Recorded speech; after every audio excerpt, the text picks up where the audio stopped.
Hello வணக்கம். நான் உங்கள் சுனில். இந்த பதிவு நான் இப்போ திருமாவளவனுக்கு போடுறேன். நான் இப்போ ஒரு சேனலில் பார்த்தேன் திருமாவளவன் சொன்னது, அண்ணாமலை விளம்பரத்துக்காக பேசினதுன்னு. அவன் கொடுக்குற பேட்டியே அப்படி இருக்குது. அண்ணாமலைக்கு ஏன் விளம்பரம்? அண்ணாமலை பார்ட்டியில் ஒன்றும் பெரிய ஆள் இல்லையே. பாரதிய ஜனதாவில் இல்லை பொறுப்பில் இல்லை. பின்ன சொல்கிறது என்னன்னா, உனக்கு நீ தான் நீ இப்போ சொன்னி அந்த நீ அங்கே ஒரு பேப்பர் பத்திரிக்கை நிருபர் கேட்டதுக்கு நீ பதில் என்ன சொன்ன? என்ன சொன்ன நீ? யாருக்கும் மும்மொழி கொள்ள படிக்கிறதுக்கு விருப்பம் இல்லைன்னு. நீ நடத்துகிற ஸ்கூலில் என்ன பண்ணுற? சிபிசிஎஸ் பள்ளிக்குள்ள நீ நடத்துகிற ஸ்கூலில் ஹிந்தி இருக்குல்ல, விஜய் நடத்துகிற அதில் ஹிந்தி இருக்குல்ல. பின்ன உங்களுக்கு ஏன் கவர்மெண்ட் ஸ்கூலில் கொண்டு வர்றதுக்கு அவ்வளோ கஷ்டமாக இருக்குது? அப்போ நீ என்ன சொல்கிற?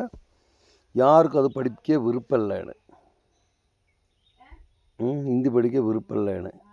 ஆனால் நீ நடத்துகிற பள்ளியில் இது வைப்ப, ஹிந்தி வைப்ப. விஜய் கனிமொழி இவங்கெல்லாம் வைக்கிற பள்ளியில் ஹிந்தி வைப்பீங்க. ஆனால் கவர்மெண்ட் ஸ்கூலில் வைக்க மாட்டீங்க. ஏன்னா அது மும்மொழி கொள்கை. என்ன சொன்னால், விருப்பம் இருக்கவன் வந்துட்டு தனியாரில் வந்து படிக்கட்டும். தனியாரில் படிக்கணும். ஏன்டா மிச்சம் இவங்கெல்லாம் கவர்மெண்ட் ஸ்கூலில் போகிறாங்க?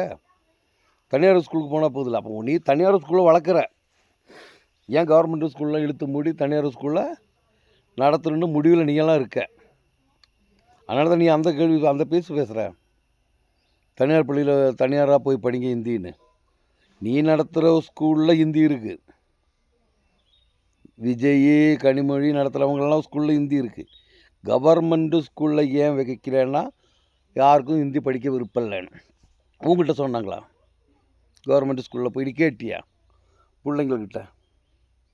நீ கேட்டியா? நீ ஒன்றும் கேட்க மாட்டேன். நீ பாகிஸ்தான் இப்போ காஷ்மீரில் நடந்த பிரச்சனை நீ என்ன சொன்ன? நீ போய் பார்த்த மாதிரி சொன்ன. உன்ன மாதிரி ரெட்டை நாக்கு வச்சு பேசுகிற மாதிரி பேசுகிறவங்களாம் யாரும் இருக்க மாட்டாங்க. நீ தான் விளம்பரத்துக்காக எல்லாம் பேசுகிற. தேச துரோகியாக இருக்க உன்னெல்லாம் என்ன சொல்கிறது?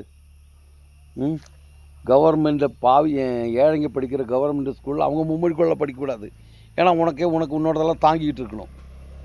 அவன் இந்த தமிழை படிச்சுக்கிட்டும் நாளைக்கு நீ சொல்கிற மாதிரி உன்னோட தாங்கிக்கிட்டு நடக்கிறதுக்கு தான் அவங்களுக்கு. அதுக்கு தான் நீ கவர்மெண்ட் ஸ்கூலில் இருக்கவங்களுக்கு அவன் முன்னுக்கே வரக்கூடாது. எப்பவும் அவன் பின்னாலே இருக்கணும். உங்களுக்கு ஜாலரை அடிச்சிட்டு இருக்கணும். இப்போ சொல்லும்போது இப்போ அந்த பத்திரிக்கை ரிப்போர்ட்டு ஒரு பொம்பளை பேசும்போது பேக்கில் கை அடிக்கிறானுங்கள, என்ன தெரிஞ்சவனுக்கு கை அடித்தானுங்க? நீ சொல்கிறது கேட்ட அதுக்குன்னு நீ வச்சுருக்க கொஞ்சம் ஜாலராகும். உன்னை நான் சொல்லிட்டான். நீ இந்த காஷ்மீரை பற்றி சொல்லும்போதே உன்னை சும்மா விட்டு வச்சுருக்கேன். ஏன்னா நீ வந்து அப்படி இருக்க. தமிழ் ஒரு பழமொழி இருக்கலாம், அந்த நிலமையில் நீ இருக்க. உன்னை ஒன்றும் பண்ண மாட்டானு. உன்னை இந்த சீமான நீங்கள் என்ன வாய் சொன்னாலும், உங்கள் என்ன நார வாயில் சொன்னாலும் கவர்மெண்ட்டு ஒன்றும் உங்களை பண்ண மாட்டாங்க.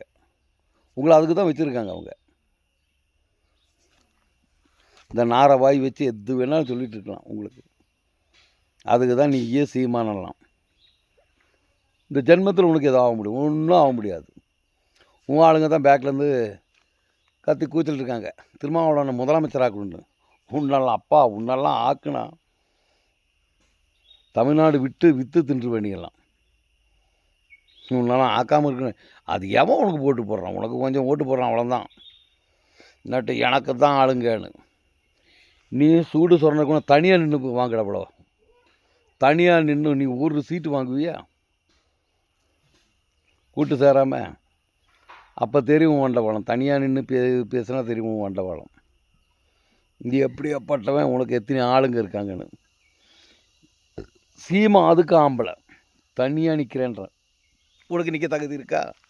நீ ஜாலரையாச்சு. ஜாலரை அடிச்சுக்கிட்டு நடக்கணும். உனக்கு இப்படி சொல்லிக்கிட்டு நடக்கணும். பொட்டியாக காசு வாங்கணும். அதுதான் உன் குறிக்கோள். பின்ன என்ன உன்னை பற்றியெல்லாம் இப்படி இதில் விளம்பரம் கொடுக்கவே நீ பிரபலமாயிருவ. ஆனால் நீ சொல்கிறது கேட்டு சும்மா இருக்கவும் முடியல. என்ன இப்படியாப்பட்ட உனக்கும் கொஞ்சம் ஆள் பேக்கில் அடித்து ஜாலரை அடித்து நடக்கிறானுங்களே. நீ அவனுங்களுக்கு ஜாலரா, உனக்கு ஜாலரை உன் பேக்கில் இருக்கவனுங்க. வேறு என்ன சொல்கிறது ஒன்றெல்லாம். பொதுமக்கள் தான், தமிழ்நாட்டில் இருக்க மக்கள் தான் உனக்கு பாடம் கற்பிக்கணும். புரியுதா?